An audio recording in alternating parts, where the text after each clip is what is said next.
Friends, welcome to Radha சமையல். இன்றைக்கி நம்ம வந்து பீட்ரூட் வச்சு சூப்பராக ஒரு தோசை செய்ய போகிறோம். வெரைட்டி தோசை ரொம்ப டேஸ்ட்டாக இருக்கும். குழந்தைகள் வந்து பீட்ரூட் கொடுத்தா சாப்பிடாது. அதனால் நம்ம தோசை மாதிரி செஞ்சு கொடுத்தோன்னா அழகாக சாப்பிட்டுக்குவாங்க. எப்படி செய்யறதுன்னு பார்க்கலாம். கட் பண்ணிக்கோங்க. மேலே இருக்கிறது கட் பண்ணி எடுத்துருங்க. அப்புறம் ரெண்டாக கட் பண்ணிக்கோங்க. இப்போ நம்ம வந்து தோல் ஃபுல்லாக ரிமூவ் பண்ணிடலாம். பாருங்கள், இந்த மாதிரி வந்து கட் பண்ணி வச்சுக்கோங்க. கட் பண்ணிவிட்டு இந்த சைஸ் இருக்கட்டும். இப்போ நம்ம மிக்ஸி ஜாரில் போட்டு பேஸ்ட் பண்ணலாம். இப்போ 4 மிளகா போட்டுக்கோங்க. பாருங்கள், இந்த அளவுக்கு இஞ்சி போட்டுக்கோங்க. இந்த அளவுக்கு கொஞ்சமாக உப்பு போட்டுக்கோங்க.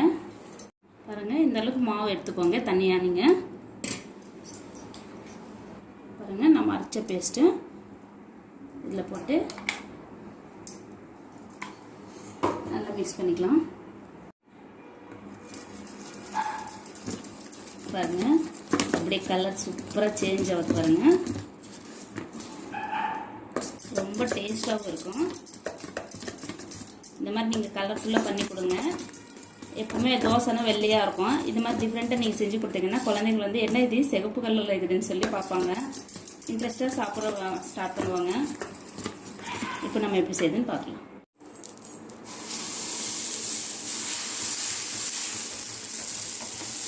பாருங்கள், இந்த மாதிரி தோசை வந்து நல்லாக ஊற்றிக்கோங்க.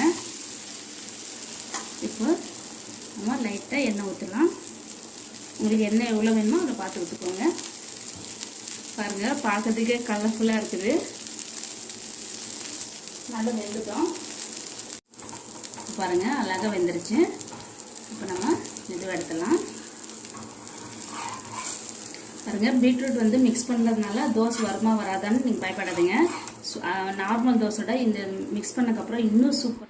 ஃப்ரெண்ட்ஸ், இந்த வீடியோ பிடிச்சிருந்தால் லைக் பண்ணுங்கள், கமெண்ட் பண்ணுங்கள், சப்ஸ்கிரைப் பண்ணுங்கள். மறக்காமல் பக்கத்தில் இருக்கிற பெல் பட்டன் கிளிக் பண்ணுங்கள். இதுக்கு சைட் டிஷ் வந்து சட்னி ரொம்ப டேஸ்ட்.